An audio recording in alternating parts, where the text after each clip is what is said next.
সুপ্রিয় দর্শক আসসালামু আলাইকুম, কেমন আছেন সব? আশা করি আল্লাহর রহমতে ভালোই আছেন। চলে এলাম আজকে একটু নতুন রেসিপি নিয়ে। চলুন তাহলে দেখুন আজকে রেসিপিটি।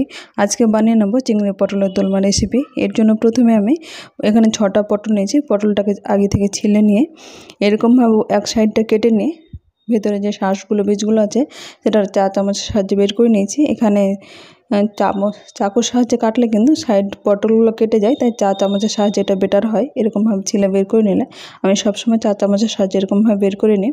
এটা পাতলা করে বের করে নিতে হবে, তার ভাজার সময় খুব সহজেই ভাজা হয়ে যায়, ভেতর পুরটা আগে থেকে এটাকে ভেজে না হয়। এখন যে শাঁসগুলো আমি বের করে নিয়েছিলাম সেই শাঁসটাকে ব্লেন্ডার জারে এরকমভাবে ব্লেন্ড করে নিলাম। এখানে জল ছেড়ে এটাকে ব্লেন্ড করে নিতে হবে। আর এদিকে নিয়েছি সরিষা বাটা। আমি 2 চামচ সরিষা নিয়ে এটাকে পিষে নিয়ে এটা ছেঁকে নিলাম। এটা ছেঁকে নিলে যে খোসাটা আছে সেই খোসাটা দেখুন পেট ব্যথা অনেক সময় হয়ে থাকে, এটা পেট ভালো রাখার জন্য খোসাটাকে ছেঁকে বের করে নিলাম। এদিকে 2 চামচ পোস্ত, এটাকে বেটে নেওয়া আছে। এটা শিলপাটায় অল্প পরিমাণে আছে বলে সবগুলো শিলপাটায় বেটে নিয়েছি। এখন এইদিকে 100 গ্রাম চিংড়ি, এটা পরিষ্কার করে ধুয়ে নিয়ে চিংড়িটাকে বেটে নেওয়া আছে। এরকমভাবে সবগুলো বেটে নিয়ে এখন এখানে নিয়েছি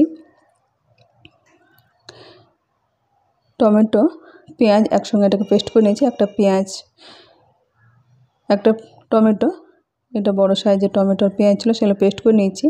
এখন ওভেন একটা কড়াই বসে কড়াইটা ভালোভাবে গরম করে এখানে সরিষার তেল দিয়ে দিলাম।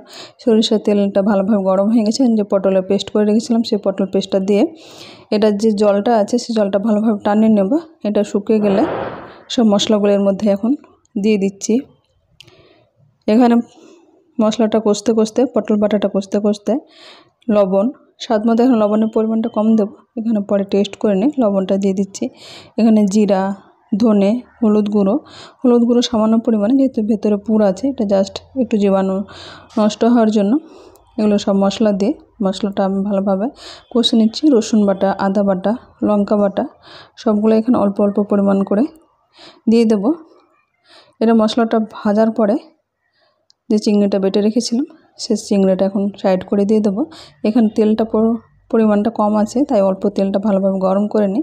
সাইডটাতে চিংড়িটা ভালোভাবে কষে নেব। এখানে চিংড়িটা দিতে দিতে কিন্তু শক্ত ভাব চলে আসে।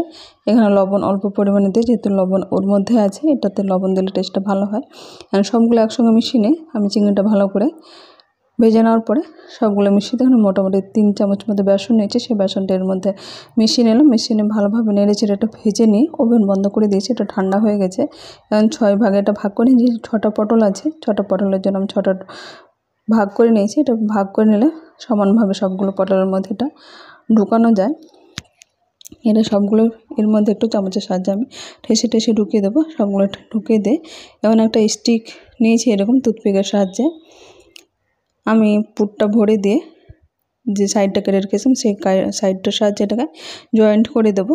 কয়েকটা এমনি রেখে দিয়েছি। এখন ওভেনে একটা ফ্রাই প্যান বসে ফ্রাই প্যানে তেল গরম করে নিই। এখন এগুলোকে ভেজে নেবো। এটা মিডিয়াম ফ্লেম করে নিই, যাতে পুড়ে না যায় সেটা খেয়াল করে নিই। এর মধ্যে এটা ভেজে নিচ্ছি। এটা ঢাকা দিয়ে উল্টে পাল্টে এটাকে সময় নিয়ে একটু ভেজে নিতে হবে। সবগুলো এরকমভাবে পটল একদিকে ভাজতে আছি, অন্যদিকে ওভেনে একটা কড়াই আবার বসে কড়াইটা এইদিকে ভাজতে থাকবে, এইদিকে ততক্ষণে মশলাটা কষা হয়ে যাবে। এখন কড়াইটা ভালোভাবে গরম হয়ে গেছে। এখানে সরিষার তেল দিয়ে দিলাম। সরিষার তেল দিয়ে গোটা জিরে দিয়ে শুকনো লঙ্কা কয়েক সেকেন্ড এটাকে ভেজে নেব। একটা তেজপাতা দিয়ে কয়েক সেকেন্ড ভাজা হলে যে পেঁয়াজ টমেটো পেস্টটা আছে সেই পেঁয়াজ টমেটো পেস্টটা দিয়ে দেবো। এটা ভেজে নিয়ে এখানে যে জলটা আছে সেই জলটা ভালোভাবে টানিয়ে নিতে হবে। এখানে মশলাটা কষতে যতক্ষণ না তেল ছাড়বে ততক্ষণ পর্যন্ত মশলাটা কষতে থাকবো। আর এইদিকে যে পোস্ত বাটাটা রেখেছিলাম সেই পোস্ত বাটাটা অল্প পরিমাণে দিয়ে দিলাম। সরিষা বাটার জলটা এখানে দিয়ে এখানে এখন স্বাদ মতো লবণ, যেহেতু পটল ভাজার মধ্যে সব লবণ আছে এখানে গ্রেভির জন্য লবণটা ব্যবহার করব।